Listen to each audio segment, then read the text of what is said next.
Okay. Hello, everybody. I'm super excited to have you here. We are live in our EXP workplace, which is our EXP family tree. So hi to those of you guys watching and those of you that are going to watch later. And hello to those of you that are live with us that always show up every week. We really appreciate you. We know you're growing because you're here, and we are grateful because we learn from you guys too. Today, we have somebody who is in our EXP family tree active quite a bit. I've met her through EXP, and she runs an amazing organization. She's just a stellar leader, and she's going to talk to us today about the things that we need to do to continue to be successful. And as we move into the spring and summer markets, we've got to be doing activities right now, or those are not going to show up for us. There's no one better to talk about this than someone that shows up every day and has consistent business and leads a group of agents that does a tremendous amount of transactions. So Karin, nice to see you. Thanks for being here. Please do a little intro of yourself before we get going, if you don't mind. Oh, okay. Well, we're a small team in the middle of Winston-Salem, North Carolina.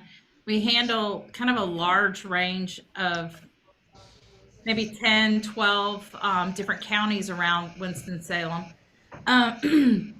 We do everything from residential, a lot of luxury, farms and land. We've closed a lot of barn dominiums. I know that's the hot thing. We were closing them before anybody else was, because, well, it's North Carolina, so we have a lot of land. We do farms, we do equestrian, we do everything commercial. So we don't like to really focus on one thing because we like to stay broad for the market. And with what's coming up, it's helpful in a shifting economy to be super ready for anything and to handle a lot of different types of businesses. So my team is constantly learning. We're signing up for a land class, so we know a lot more about land sales in North Carolina, because we find that there are so many different pieces to land. And even though we do a lot of land, there's even more that we can learn. So I would say that in this shifting economy and shifting market, folks need to really dig deep in a lot of different topics and stay market ready and savvy and absolutely know everything they could possibly know. And I'm sitting in front of the parking lot right now, which you guys can't see. So somebody just walked by and waved. So, okay, let me get started. 10 things to do and prepare for the spring and summer markets. That's what we're going to talk to you guys about today. All right, no more bullshit. We got to go back to our 2023 goals, and we've got to get ready. So we've got to shift our mindset. Everybody's got to get knee deep in what they need to do. The excuses have to go away. The mindset has to be focused.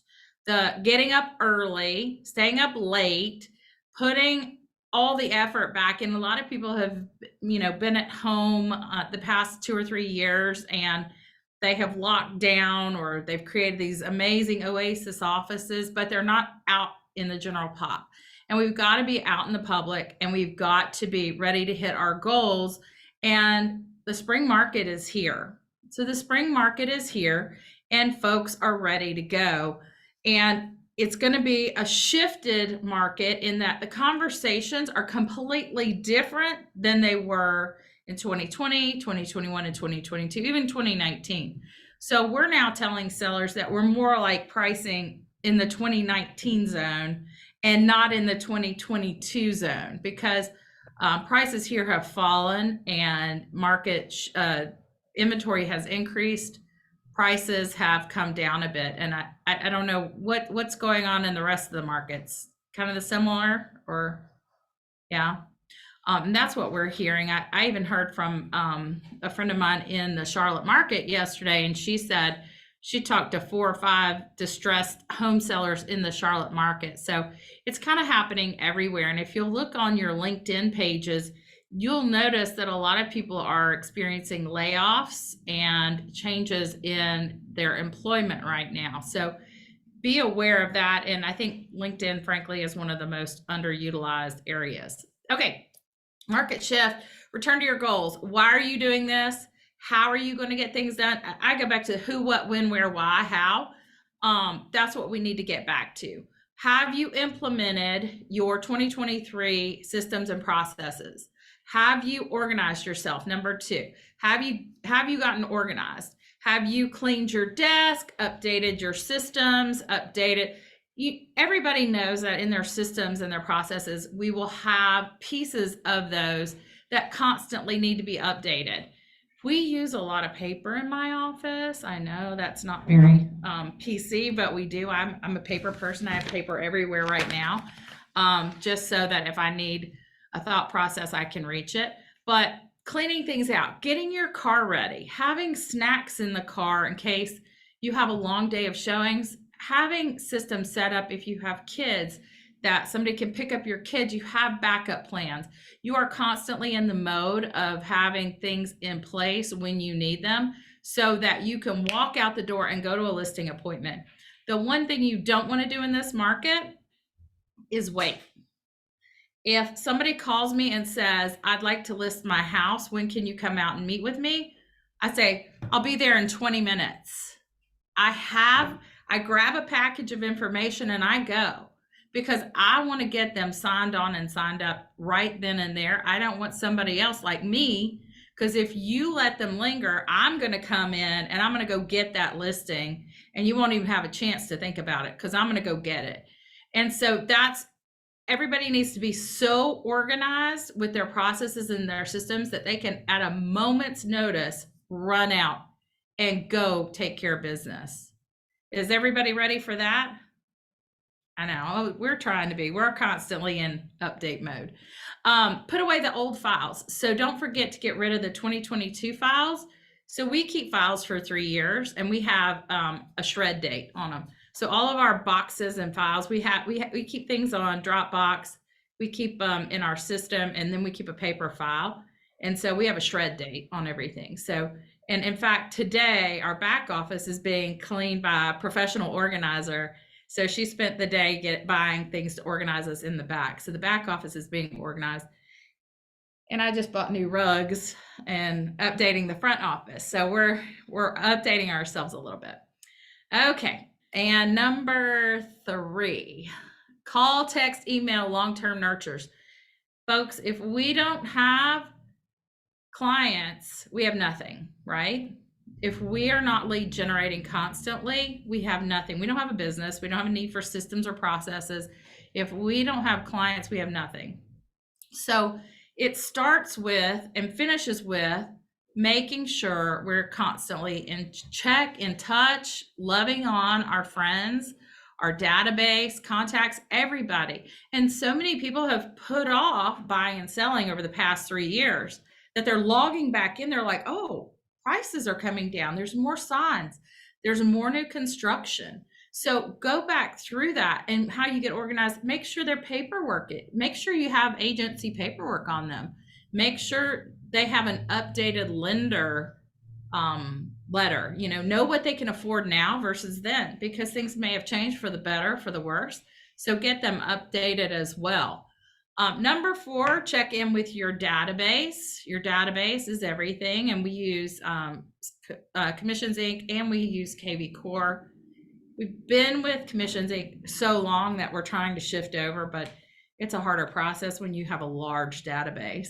So get in touch with people. Wish everyone a happy birthday. Personally, I think one of the best things people can do is take their cell phone and send a little personal message or call. You don't even have to call them. You can send that direct message to them that's a voice message without even having to call them. So you don't have to waste time with a long phone call if you don't have that time, but you can wish them a happy birthday. I like to sing people a happy birthday and I can't sing. So I'm sure it gives them a laugh when they hear me singing, but that's just one great way to touch people. Take people for coffee, have them over for coffee, walk around your neighborhood. Cari, you just said you were spending 45 minutes a day outside. What better way to meet your neighbors than to walk outside and wave and smile at everybody, right? Any thought processes on that? Am I supposed to check in with people or just keep going, running through my list? I'll just keep going.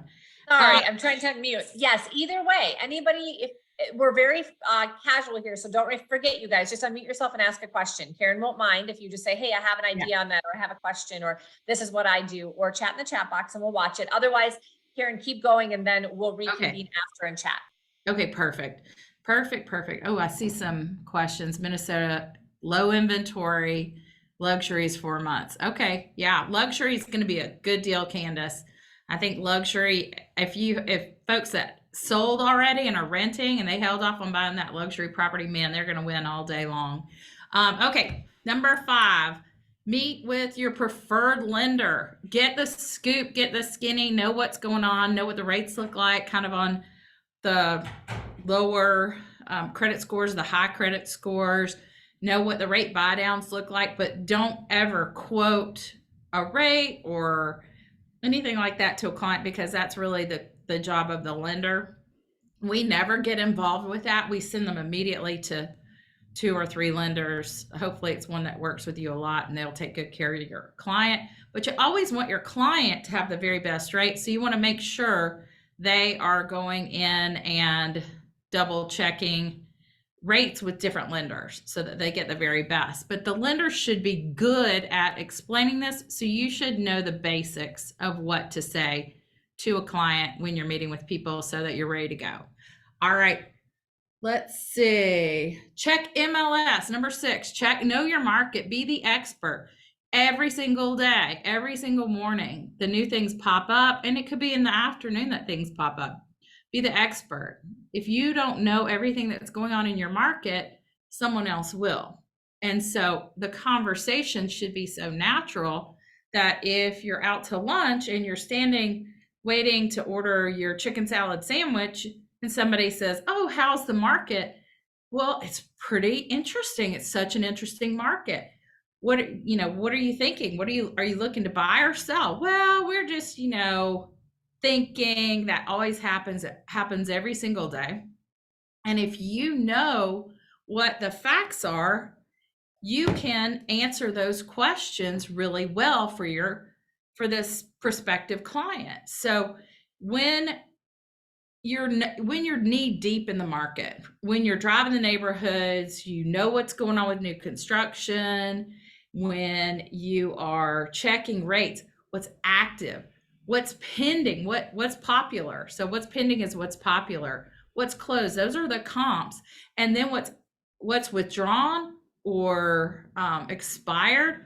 Boy, those people are mad right now. And they are looking for a new agent because they have raised their hand. They did not get the deal done. They're mad at their old agent because their old agent didn't get it sold. So those are the perfect people to go after. And you need to be so confident in the numbers that you can talk to them, tell them, show them the facts so they can make an educated decision on where to go with their listing. So becoming the market expert really is everything, and it's so undervalued. I think people are talking about going to get clients, but if you get a client but you don't have all these other pieces in place, you can lose that client pretty fast. And somebody like me who's an expert can come in and swoop in and I can grab them, and my team's going to take amazing care of them. So if you want to compete against me, become the expert. Get your systems in control. Get everything lined up and know how to sell against the experts. Okay, keep going. Number 7, get your look on, right? Get your hair done. Have a new wardrobe. Buy some new lipstick. Get your car updated, cleaned, whatever. Get some new shoes. Make sure you look. And there are so many nice places where you can rent a wardrobe. You can order cute things off Amazon now. It doesn't have to be expensive, but you need to look put together. Your clothes need to be dry cleaned or pressed. Everything needs to look nice, because if you go to, we were talking about this in my office one day recently. If you go meet with a CEO and you look kind of sloppy or you look a little too cool for school, they might choose somebody that's more professional or a different age range. So you want to look polished, presentable, and together, and you can still do whatever look, I don't wear suits anymore, but back in the 80s and 90s, we wore suits every day. But that's kind of a look that professionals and CEOs are more likely to choose as their agent because they think that person is more professional. Even though they may not be, they may be pulling a suit out of the 90s and you've got a brand new Gucci outfit and you look adorable, but make sure it's just polished, put together, ready to go. And that your car looks good. It needs to be clean and ready to go. And I'm looking at mine right now, needs a bath. I have 2 cars and I really need to get rid of one of them, but it's, it's one of those things. You've got to keep it looking good. And if somebody got in my car today, they would wonder if I was living out of that car because it's so bad on the inside. So I need to do it. I need to take my own advice and get my car clean. That's on my list now today, to make sure I get that done. Okay, number 8. I have this up on my wall too. Up your social presence. So get social. Right now, I think we're going to have a lot of people looking for jobs. And like I said a minute ago, LinkedIn, I think, is going to be a big one. So jump on LinkedIn. Agents hardly use it at all. In fact, my presence on LinkedIn is not great, and that's on my agenda to improve it. But we also have, the Facebook stuff, the Instagram. We've got to do more videos. I think a lot of people are doing videos. It's just got to be fast. Get in there, get to the social media, give things a value. Like I see people posting lists. Those lists are great. I love the list. I even look at the list sometimes. So up your social, up your presence, up your marketing. And number 9, get out of the house. No undercover agents. No undercover agents. We have to know you're an agent. Wear your name tag. Well, you're really supposed to wear it on the right because you shake hands on the right hand side. So wear your name tag on the right. Get out, farm your neighborhood, go for walks, meet your neighbors, know everyone, volunteer. If you haven't really been out much in the past 3 years, just up your immunity stuff. I have a couple of autoimmune things. I haven't stayed home at all. I just get sick and then I take stuff and get well. But get out, get busy, meet people. This is a belly to belly, face to face business. And the more people are out and about meeting people, that just fills the database. And so that's just one of the things that the undercover thing has to end. And sometimes I think agents are almost ashamed that they're salespeople. Don't be ashamed. Most millionaires and billionaires know the art of sales. And salespeople are always the last to lose because if you can sell things, you will always have a job. I can go anywhere in the world and sell things. It doesn't matter. If it's not real estate, it could be something else. So don't be an undercover agent. Be proud of the fact that you're changing lives and that you're selling real estate. And even though some real estate agents have given us a bad reputation in the past, change that mindset because you're so professional and so amazing. Number 10, start now, don't wait. Spring market's here. If you're not knee deep, we're behind. So we are showing property, meeting people for listings, getting things ready. And I mean, we hardly have any listings at all right now. We are low on listings, but everybody's getting market ready. And so I would say this is the lowest listing we have ever been, but everybody's ramping up right now.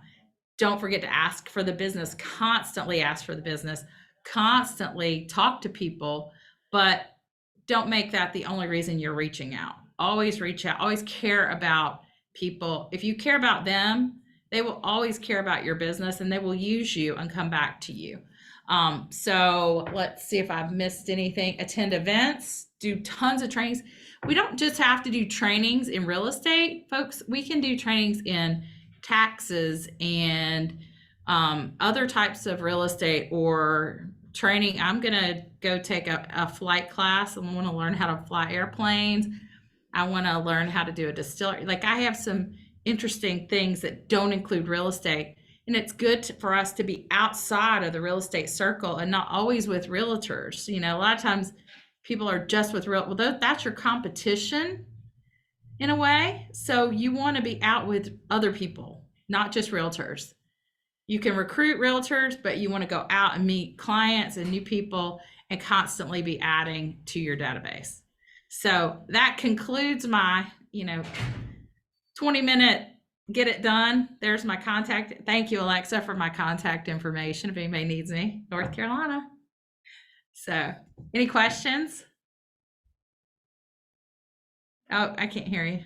Sorry, I was muted. Okay, so here's the thing you guys have to know. We have a very top producer, a go-getter, someone with a lot of experience on the call today.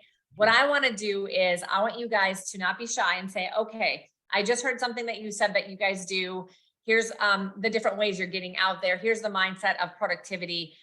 Let's pick Karin's brain, ask some questions. It can be pertaining to anything lead generation, what you're doing today to prepare, make sure you're busy for spring, summer, share your goals. It doesn't matter, but let's get interactive because I promise you, if you ask questions, Karin's going to have a whole bunch of bombs to drop because that's just how she is, but she needs to know what you guys have questions on and what do you want to know about. So let's talk about maybe a certain lead generation that you're doing or something that's working for you. And even if it's a comment, I bet you Karin could probably expound on it and say, oh, that's great. We've done that. Here's another idea to add to that. So let's not be shy. Go ahead and unmute yourself. Thanks, Alexa, for all the contact information. You guys have Karin's information in the chat as well. So who wants to start? I love Candace said, I find taking a leap of faith and getting into the door of an event has led me to more opportunities than I'd ever imagined. Actually, Candace, you should share because you've recently been in a couple of them and you put yourself out there and you found more opportunities, and maybe that would inspire some other people and it would be fun for Karin to hear, but also maybe there'd be some conversation around it if you're willing to share something about that. Love it. Love it. Yeah, I just had, so the most recent one, I'm in Minnesota, and I've always had interest about Airbnb. I've been working more with investors, and one of my goals this year is to really build up my agent to agent referral. So far I have been very successful, which has actually been all outgoing referrals. So it's very interesting. So I'm contributing that way. Anyway, so I had met in a small business networking group that Angie Gerber, also from our Growth Collaborative here.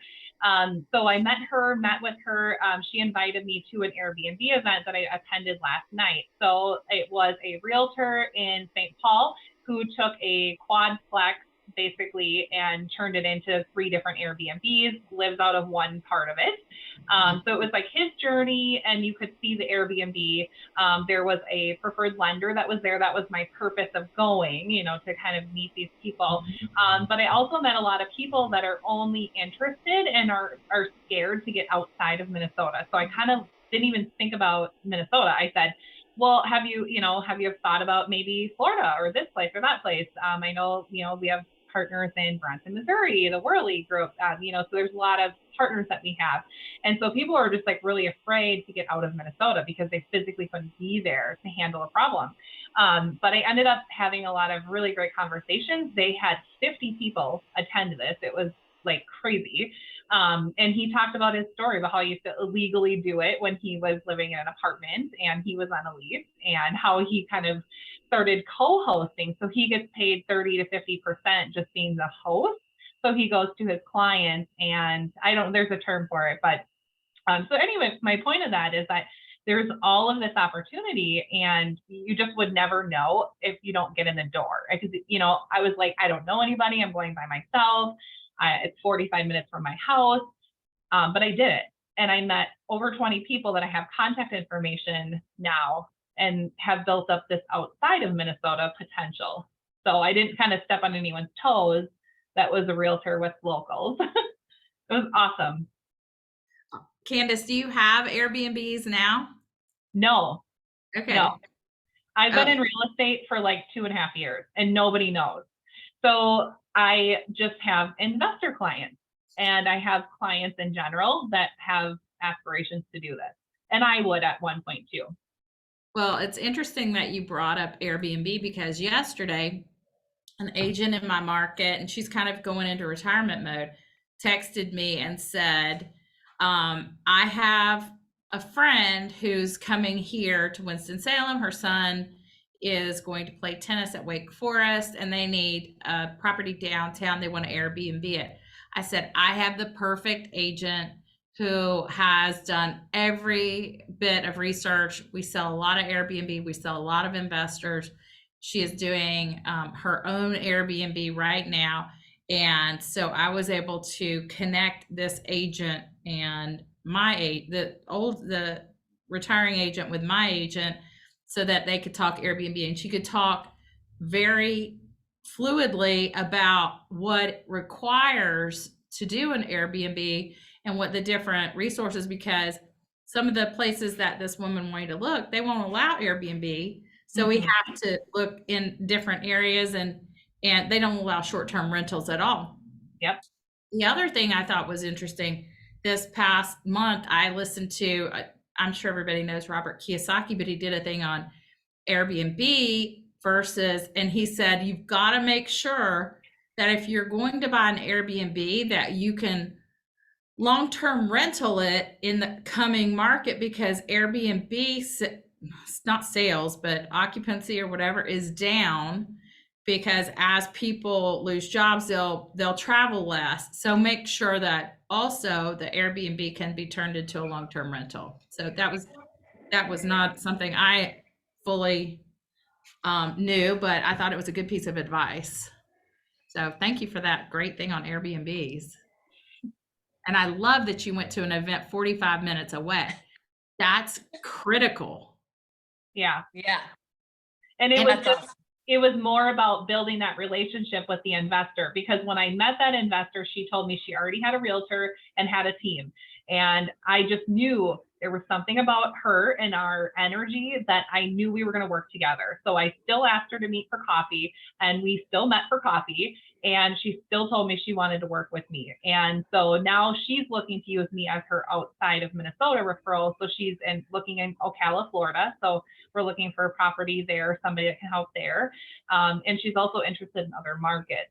So it was really important for her that I showed up and committed to what I said I was going to do, and didn't let the weather here was terrible. It was icy, snowy, sleety. So there was every reason in the world not to go. And I just committed and went, and it was amazing. So. Yeah. I love that. I love that. Thank you for that great comment. Awesome. Well, and to piggyback on that, Candace, I think that what I heard you just say that inspired me is I didn't take no, or I just knew that there was some way, shape, or form, and you didn't get stuck on, oh, she already has an agent on our team. You know, so many people on agents, I think, just get stuck on that, and they hear the no, and they're like, okay, next. And you just kind of spun on that a little bit, and you still did the coffee, and you still, I mean, there's so many, it's just like a sphere of influence. Each person knows over 250 people. So think of those people as those opportunities. Even if it's not the opportunity in front of you, there's still opportunities behind it, and outside of it and around it that we don't even know what we don't know, because we take the no and we walk away instead of still going to coffee and exploring. So I love that. Yeah. Every opportunity is an opportunity, right? Yeah. Good stuff. All right. What else? What else? So Karin, I have a question for you. So as you lead your team and your team members, I know that you, I see you kind of chime into different things throughout our work chats and so forth. It seems like you guys are pretty diligent with your showing up at the office, helping each other out, learning, just being in constant action and activity. And I know a lot of the slides that you showed today were all the ways to get out there and do that. What would you say if any of these agents that are on this call today that are joining your team, like, what does that look like? What are those expectations? How do you lead your people to success? Because I know you do. Like, what are those things, pieces of advice or scheduling or anything like that that might be valuable? I'm just curious as to how you do that with your own agents. Well, we have a roadmap to success that we give each of our agents, and that's you show up at the office early and you lead gen first. So lead gen is more important than any other piece of the day. Does that always happen? No. Are we perfect? No, we're a bunch of salespeople. We're a bunch of realtors. You know, we're all ADHD and we're trying our very best, but it looks like the mornings are spent lead gen. Then we work on client touches and contacts with appointments that are hopefully scheduled. In my view, if you don't have 6 to 8 deals under contract right now, 12 hours a day ought to be spent lead generating. 12 hours a day, 15 hours a day. Every minute of your day should be spent lead generating. And we're slow right now. I'm not going to lie to you. We're slow. And so every minute of the day is spent lead generating for all of us, whether it's organic or it's coming out of our database and we're making calls. It's a lot of back to basics right now. And, you know, everybody is expected to be professional, take amazing care, be super honest with our clients, lean on the team, make sure all the details get done, make sure we're in front of the transaction, we're explaining everything to the client. We don't just put them under contract and then not communicate. On my team, you're expected to communicate immediately with the client, pick up the phone, communicate however they want to be communicated with, obviously, but most people want that information. And just to keep going every day and not let the no's. Every no is one step closer to the yeses. And we've even had to kind of go back to lead conversion, how to convert leads, how to convert leads in this new market. And so we're watching some videos that maybe Tom Ferry did, 8 years ago, back in the last crash. So people need to go back to the old way in some ways. You can keep doing your videos and social media and the reels and the TikToks and stuff, but it's all the different pieces have to come together. It's not just, in my view, it's not just one way to skin the cat. You have to do a lot of different ways. And it's just a people business. We can't forget that this is a people business. I don't know if I answered that question. My ADD took me all over the place. No, that's good because, it's interesting that you said this. I met with a gentleman yesterday and I'd love to hear people's feedback. It's just interesting because he came out of law enforcement, decided that that wasn't something he wanted to do anymore, got his real estate license, moved to a new market, moved out of his hometown where he was in law enforcement for like 10 years, moved his family up here to Coeur d'Alene, Idaho, and then got into real estate. And, his first year, he did like 30 transactions. He had a CRM that was provided to him by team. And he's like, I spent almost 10 hours a day in the office calling. He's like, that's what I did when I was in my job. So I just showed up at the office and I just stayed in the office 10 hours because that's what I would have done on my other job. And I knew that that was what I just needed to do to be busy. And so, it ended up paying off for him. Now, if he would have been doing some other lead generation activities besides just those leads, he probably could have worked a little bit less to have the same results, but it taught him so much. And now he's learning to diversify. And it'll be easier for him to grow his business and maintain that production now that he has that foundation. But it just reminds me of the idea that this is an actual career. It's not a hobby. And anything that you start, you have to usually learn and put a lot of work into to get the momentum. If you were to do a sales job in corporate America, yes, you would get paid to show up, but you'd still have to show up and stay there until you got your appointments or you'd be fired. So I always just like that reminder of the mindset. And, so many of you have experience here. So lead generation might be picking up the phone and calling. It might be texting and setting appointments with, past clients for coffees. It might be interacting with people in different ways, going to networking events. Obviously, lead generation means a lot of things.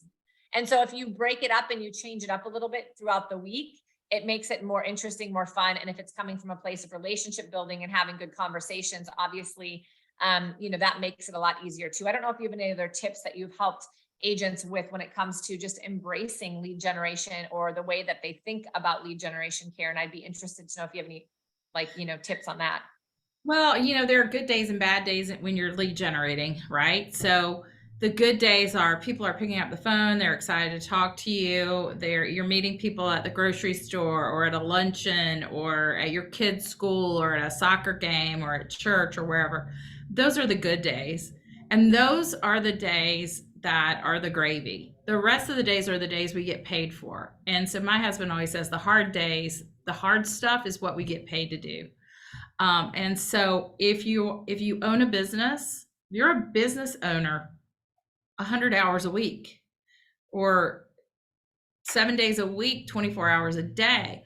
So part of the mindset shift is that we get to go to work. We get to do this. We get to jump, we get to take a vacation when we want because we're in real estate and we're not at a corporate job. Although, you know, frequently if you go on vacation in real estate, that's when the phone rings. That's when everybody wants to go see a property. And my husband says, when we need to start business, Karin needs to go out of the country. So that is one of the best ways to really start up the business, go out of town.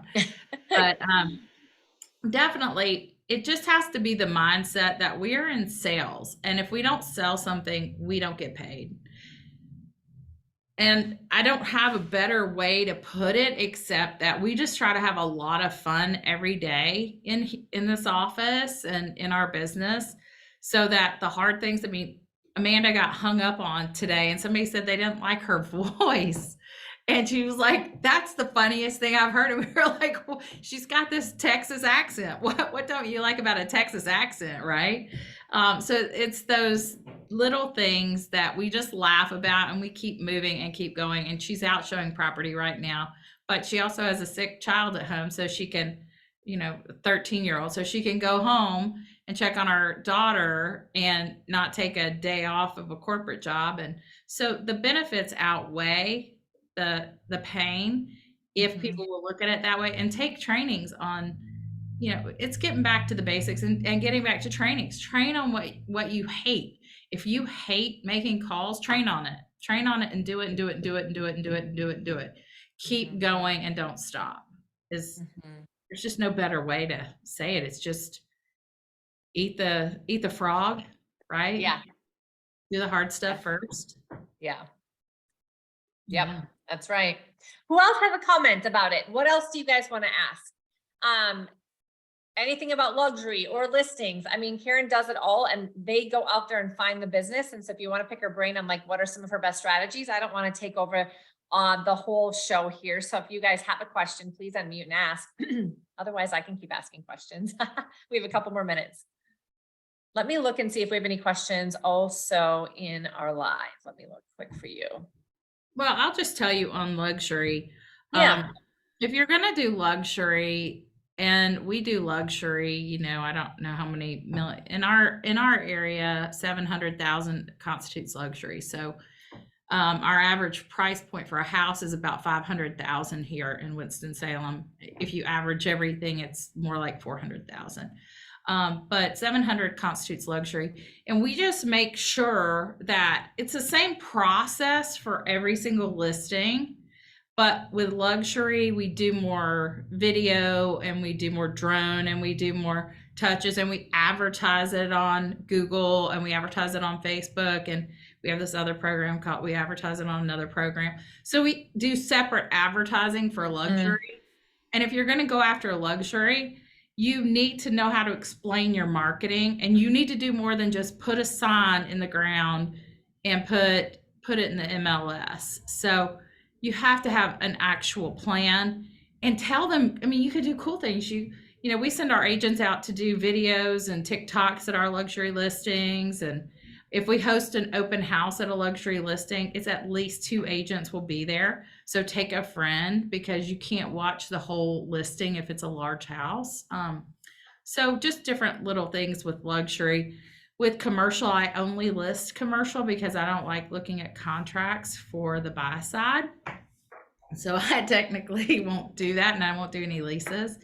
But I like things that get us to our money and we refer out the rest of it. And agent referrals.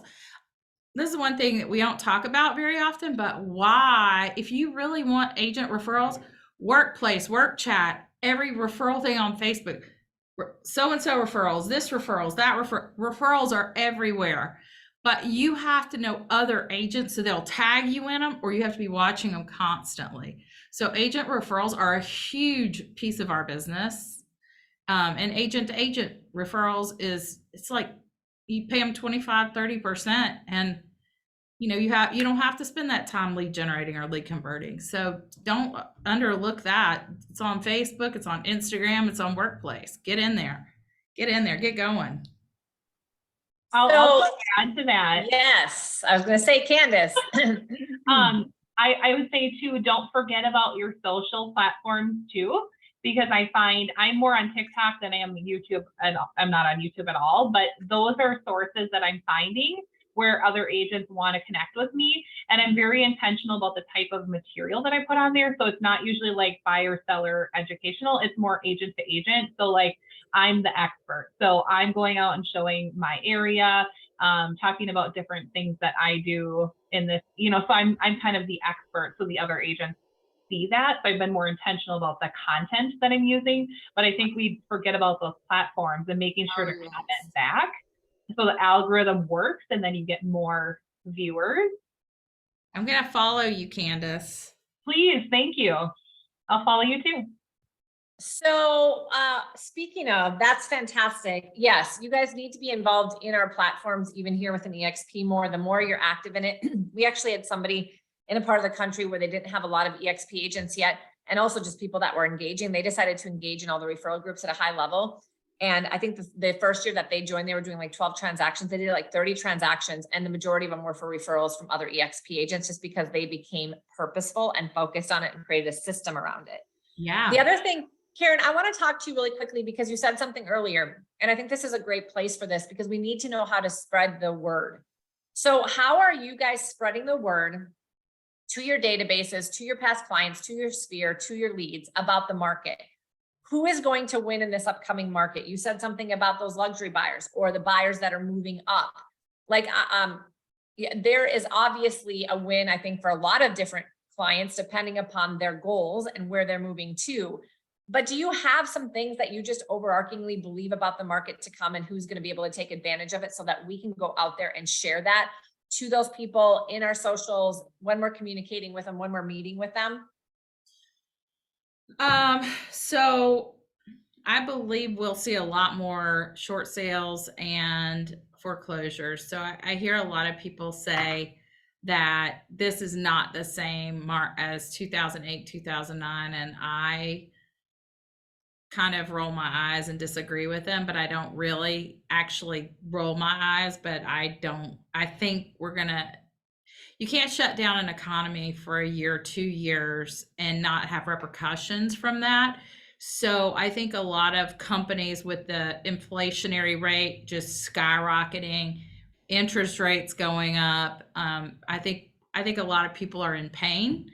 And so I think we're going to see a lot more distressed homeowners who maybe even bought in the past 2 years, who bought at the top of the market, who will then lose their equity. And this happened in my family. My husband and I bought in Brentwood, Tennessee in 1998, and we sold in 2001 right after 9/11.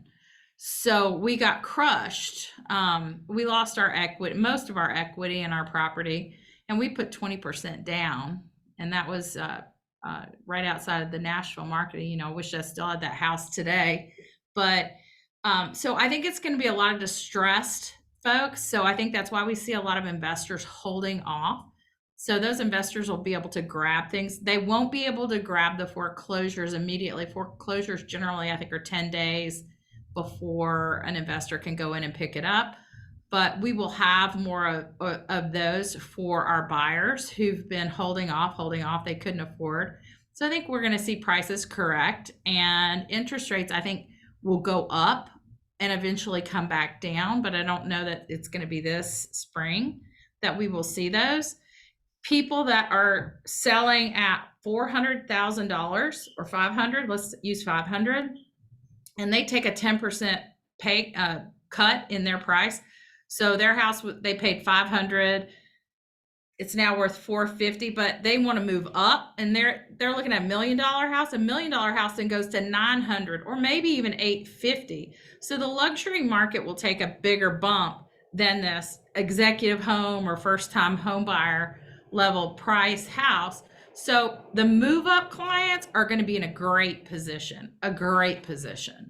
And that's who we focus on. All of them. It doesn't matter. The conversations just become different conversations with each set of clients. It's what do they need, and we'll come up with a solution for every single one of them. even the short sale ones. We'll come up with a solution, but you're going to sell that car and you're going to sell that motorcycle and you're going to sell off those handbags and all the stuff that got you into this position. And I'm going to give you tough love. I love it. So I agree with you. Anybody looking to move up a little bit that felt like they were priced out before. I mean, think about this.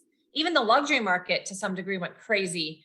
I had people writing $100,000 over asking price on some pretty high properties.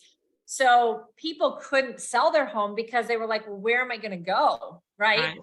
This doesn't make any sense for me, because in that moment, even if they got more for their property at 400, it wasn't going to offset how much more they had to pay. So now we're in the exact reverse. I even look at it from a perspective of first-time home buyers or mid-range buyers that are moving up out of a townhome into a home. Yes, interest rates are a little bit higher. And when you bought a home a year ago, you had no negotiation. You had to take on any possible repairs of a property, which could be thousands upon thousands of dollars. You had to forego inspections if you wanted to be serious. You were competing against so much. And now you are in the driver's seat in many of these cases. You can go in with some peace of mind knowing I don't have to have a bunch of money sitting behind because I'm going to do a full inspection. I'm going to negotiate things. And so if we do see, some more foreclosures or short sales, this is going to be a great opportunity for maybe some of those people. At the end of the day, they're going to be so much more far ahead than the people that bought a couple of years ago, that it's just all about how we think of it. The other thing is Candy bringing up working with investors. And there are a tremendous amount of investors coming out of the woodwork because they know that there are going to be more motivated clients and sellers out there, and homeowners that maybe don't have to do a short sale, but might be in a situation where they're going to be more motivated and they need to sell a property and it needs to be convenient more than they need to make the money. And therefore we're going to have more short, long-term, probably more short and long-term rental type investors as well as those mid-range. So this is also something really interesting, you guys. If you have long-term renter investors that are nervous about the short-term rental market or feel like they aren't in a market that's really conducive to short-term rentals, one of the things that's happening is there's this whole movement towards what they're calling midterm rentals. So in cities and markets where people are coming in as traveling nurses, where people are coming and staying for a few weeks at a time for various reasons, people who are, in transition of housing, like all of those sorts of things. And so it's just really interesting to stay on top of that and to be talking about people. What about all your corporate America, well-paid, clients, past clients who have always thought about investing in real estate? Well, the last 5 years were not really a great time to invest in real estate. But it could be now. Are you talking to them about how this might be a great market for them? Are you talking to them about even maybe investing in different markets? Like we've got Eric on the call, who is in Branson, Missouri, Lisa, who's in Branson, Missouri. They have people purchasing in their market all the time because they've been extremely affordable average sale price compared to many short-term rental markets. And they have one of the best short-term rental markets as far as ROI and return on their investment. Oh, and Rhonda's on the call too. So do you know these people, and are you talking to your sphere about this? Because who knows who you run into that you could refer over and start helping them build wealth. And guess what? When you do that, they're going to come back with other referrals and they're going to think of you for everything. By the way, it could be your loan officer. It could be, somebody you work with in the industry that wants to start doing this. So I just think it's great to be thinking about what are the opportunities to come. There's always opportunities in every market. You've got to position yourself to be thinking correctly, knowing who it's a benefit for and who you should be talking to. If you do that and you go into work and every day, like Karin said, with the purpose of lead generation and talking to people, then you're going to do business. I mean, it's not easy, but it's as simple as that, right, Karin? Well, absolutely. Such great points, Cari, as always. I love your coaching style, and I always agree with what you have to say. It's why I love jumping on your calls. But I would just say people too need to know that if it's not an investor, let's just say it's a home buyer, you don't have to buy that dream home now. Maybe you buy something and live in it for 2 years. And in 2 years, yes, it could drop. But guess what happens in 4 years? You can buy whatever you want then because you have all this equity in this smaller property and you move up a lot easier. And right now, agents just need to know you're going to work twice as hard for half the money, but on the other side of that mountain is a pile of success. And so those who are gritty and grind it out and suck it up when they don't want to do it, when they're doing the 75 hard at the office with the lead gen, do your 75 hard with lead gen too. Do the hard things first. Yeah. And on the other side of that mountain, man, there's so much success that it just floods you. Yeah. And God is good. God is good. God likes a hard worker and a cheerful heart, and people that go to work every day with a light in their eyes and ready to go. And you know, the more we can build, the more we can do for other people and move forward. So thank you I for love it. having me today. That's a beautiful way to end the call. And it is absolutely 100% the truth. I was on a call, and I will end it with this, with somebody who I don't know, who's not in business with me yet, but Jeremy Worley, actually, who worked with Rhonda and some of the others here on the call from Branson. And I jumped on a call with this gentleman. And in the call, he said, you know, when my business exploded, it exploded the day I put God in my mission statement. I thought that was beautiful. I never thought of it that way, but you know what? It's so true. If we're doing the right things, we're showing up in the best version of ourselves. We're doing using the gifts that he gave us, and we really believe, and we work hard, and we go do it with a grateful heart. That's where we get the results. And so if we can focus on those things, it makes the work a lot easier and more fun, right? Absolutely. I love it. Thank you for being here, Karin. You guys, Karin's information is in the chat. If you want to get a hold of her, you can work chat her as well. Thank you for being here. You guys, referral partnerships, opportunities, get to know each other. That's the beauty of this group. We're not all in the same geographical area, and that's on purpose. We can do more when we start to expand our sphere of people we hang out with outside of just our, you know, our little hub of people. That's great. And this is even more awesome. Add this more into your life if you can in the new year. And I promise you, you're going to get some motivation, some benefit, and some opportunities. Candace is going, yes, yes, and yes. So go ahead and chat where you guys are all from. It's great to see those of you watching live stream. If you need anything, you know where to reach us, and we'll see you back here tomorrow for another great training. Thanks, Karin. Thank you, guys. Thank you for showing up today.